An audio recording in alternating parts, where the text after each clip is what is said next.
Well, hello, my friends. Super happy to be here with you on another Wednesday. I'm here with my good friend Beth English, joining me all the way from Texas. So, Texas, Chicago, we're connected right now. How are you, Beth? Oh, I'm doing great. I'm excited to be with you again today. Excellent. This is episode number 49, one more to our 50th. So, well, actually, this is the one before our 50th.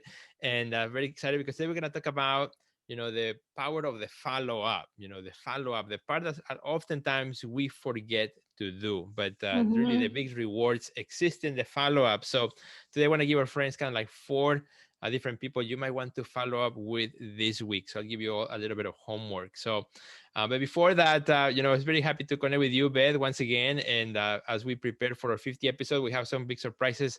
Also, we're gonna do some lives and some cool things as well. So I want to invite our friends to check that out. Make sure that you tune in back with us next week. It's gonna be fun. So 50, 50. We started right after the pandemic started, so it's been quite a quite a ride.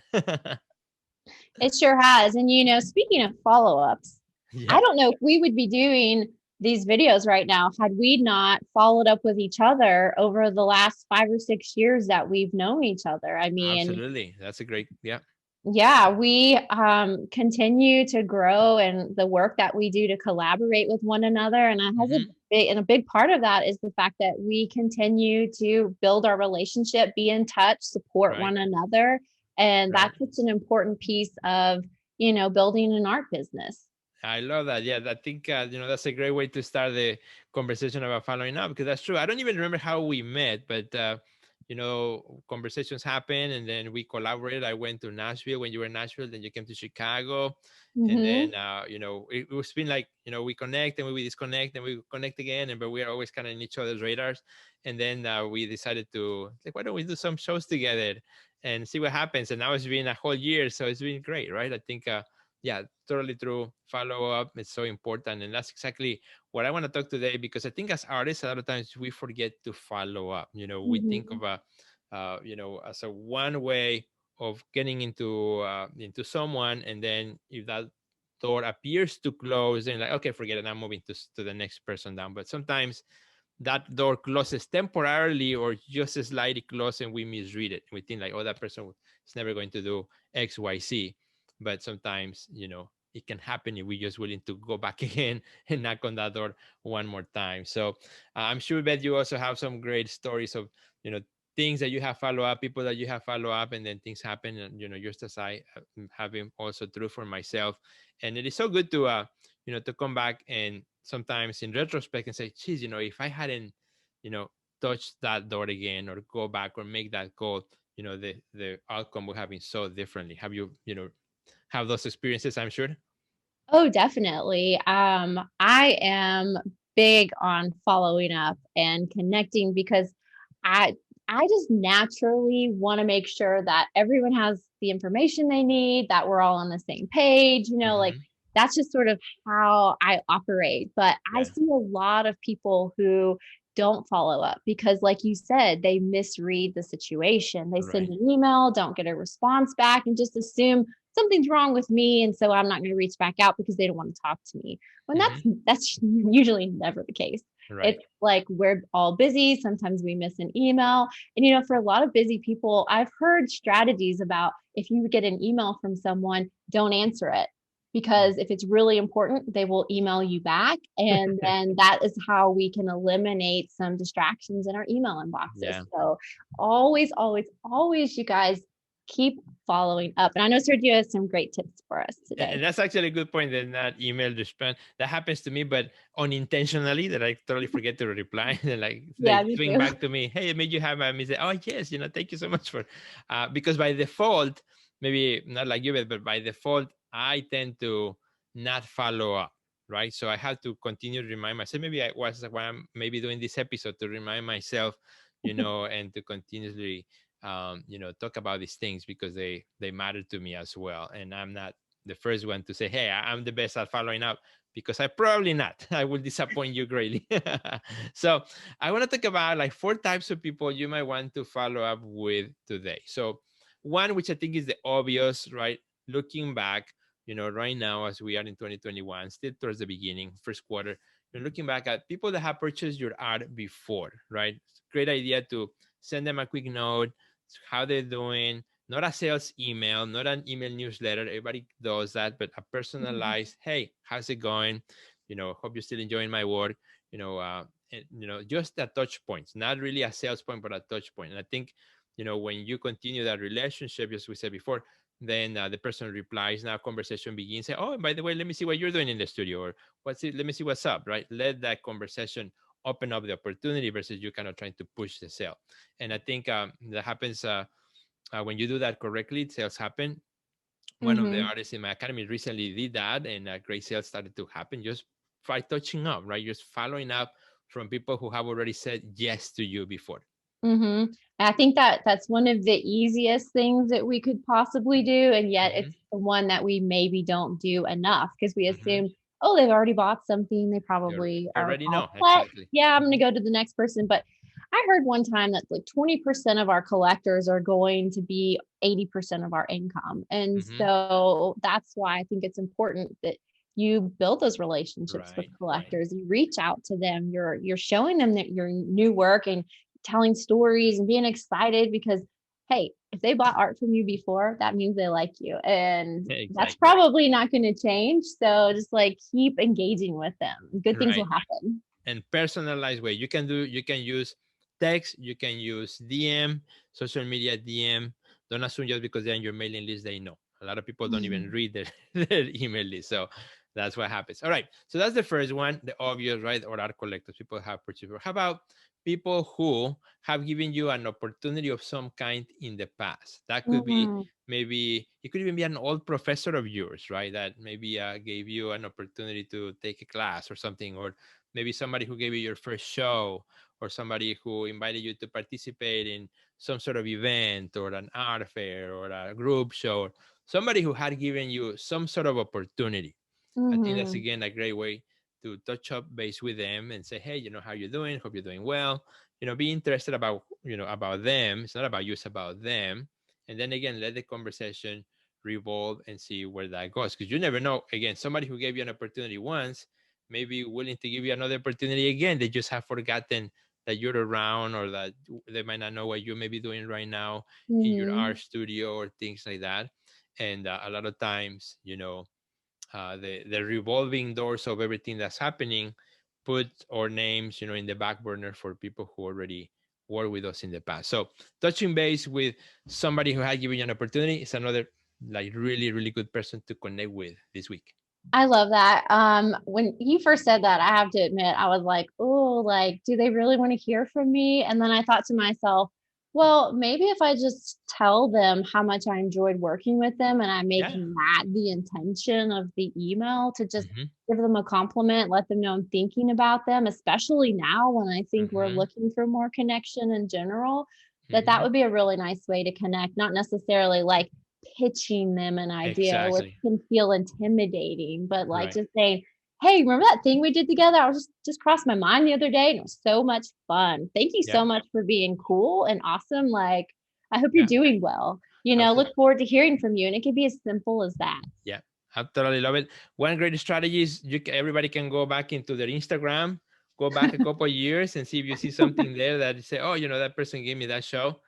Contact that person, say, hey, I was going through my Instagram feed and I just saw this picture and I just remembered about you, right? So you're not lying and you are still making a great connection of something that truly happened. So very good. So we got two. Let's go with the number third, or the number three. The third person that you might want to connect with is maybe somebody that has featured you in an Mhm. interview, in a podcast, in a shout out on Instagram, something that somebody did something special. Again, it's different from the previous one where somebody give you an opportunity. This one, somebody actually feature you. It might not apply for everyone, but if you have been featured in a magazine, in a newspaper, in something that you still have that email, the person that connected with you, a lot of times they might want to do a follow-up piece. A lot of times they might want to know, what you've been doing, since that last feature. And I think that would be a really great point to connect with them again. Or here again, if you want to find a point of connection, what you can do is, again, the person's email or name and what publication they were working with. see what was being one of the recent posts, and then read it, and then make a comment on that as well. Again, just to reconnect again. I think that's a good one. Yeah, I love that point. Now my list is getting really long for people I Yeah. have to reach out to this week. But I love it because it's making my wheels turn right now. And I'm thinking, oh, I could connect with that person, and how fun would that be? And I Hmm. think sometimes we get so caught up in all of the work that we're doing that Yeah. we Right. stop, we forget to just stop and say, hey, wait, what am I doing this for? And who am I connecting with? And why Right. is this meaningful? And how can I like create more of that for myself instead of Right. like, oh, I got this checkbox and that one. Instead, it's like, no, I'm gonna like focus on connecting, and that feels really good. Right, exactly, and I love that. And here's the part about that is that a lot of people who work in the media, they change jobs frequently too. Yeah. So somebody might have featured you in a magazine, and now they're working for a different one, and they'll love to, because maybe the relationship was great, conversation was great. They're like, oh, why don't we do a second piece? Or what? Again, it's a brand new audience, so you never know, the Mm, opportunities might come up because of that. So a good one, another one to put in the list for the week. And then the last one, as I was looking at kind of my notes that I made for today's episode, 4 types of people I may want to connect myself this week also. How about messaging or connecting with somebody who showed interest but never made the purchase? mm-hmm. Again, we talk about the first one with somebody who has purchased from you before, right? Easy ones. But how about somebody who maybe was really close, maybe showing interest? Last minute they said no for whatever XYZ reason. But hey, again, just a quick touch. Hey, how you doing? How this going? Again, might do the trick of bringing that person back into that time in which they were super interested about your work, and something happened. Because a lot of times, uh, from my experience also running my gallery, I have seen people who really love a certain work of art, but then something happened, and the money that they had, kind of towards that purchase, now it went because they had to fix the car or the roof. Or it just happened to me last week where, a person Mm-hmm. who was going to purchase a major piece, all of a sudden had to, an unexpected expense. So, Mm-hmm. you know, how do we can touch back with people like that has shown interest but never made that step, and again, just a quick touch of, hey, how you doing, may do, again, bring the interest back from that person in Mm-hmm. the work that you're doing. This is such great advice, and with some hidden gems in all of these tips, because I hadn't thought about some of these things. So it's great. I I have like all these ideas now that I want to go and email people. And I think when you even like make a plan to say, okay, well, today I'm going to email 5 people or 10 Yeah. people or however many people it is that you want to reach out to, and you start doing that every single day, I'm Hmm. telling you, you'll see such big results when you Right. start reaching out, following up. And this is all about creating your own opportunities, Right, putting yourself exactly. out there, sharing your Hmm. work in a new way that doesn't feel like you're just posting to social media all day Hmm. long either. Hmm. Like, this is a whole different strategy. And Hmm. I think that can be really just feel like, oh, what a relief. Like, I can stop posting on social media hoping to get sales Hmm. and start connecting with people Right, directly. right. No, Mhm. I love that. And artists that I have worked in the past, I have seen kind of like the difference between an artist who gets a lot of opportunities and a lot of features and other things. A lot of times, an artist who is up to, following up, touching base, sent an email, they didn't hear back from that person, they didn't forget about it. They went back the week after, hey, just pushing this email in case it might have gone lost in your inbox.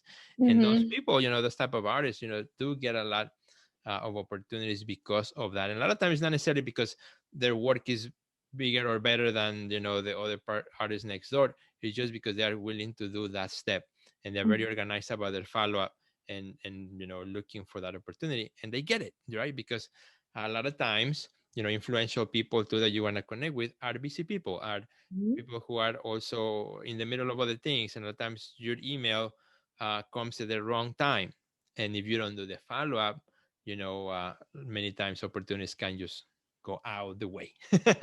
So Mhm. it's a good reminder for me. I got my little list here of the 4 type of people I want to connect with this week. So that's our homework for our friends. We would love to hear, if you took action this week, if you took action, let us know what happened. Let us know that DM Beth or DM me, and let us know what happened. Particularly somebody reply back and something happened exciting, let us know. We would love to hear from you. So Beth, where can our friends message you if they want to share with you? You guys send me a DM on Instagram at Beth English. I would love to hear from you. I'd love to see your work. I know many of you are following me and I'm following you right back and I'm loving your pages and it's just very exciting to be able to connect with you. So, yeah, I'm on Insta, Facebook, YouTube, TikTok, Clubhouse, Oh, the all of the usual. places. Yeah. Very cool. And my friends, yeah, same here. The best way to connect with me is through Instagram DM. Don't email me because, again, it might be a while before you hear back from me. But my Instagram messenger is the best. So you can find me at Sergio Gomez. And well, my friends, thank you so much for joining us today. Thank you, Beth, again, for spending your time here with me and with all of us. And don't miss our 50th, which is coming up. Check out our social medias. Be on the lookout for announcements and things of what's coming. So have a great day. Bye, Beth. Good to see you. Bye.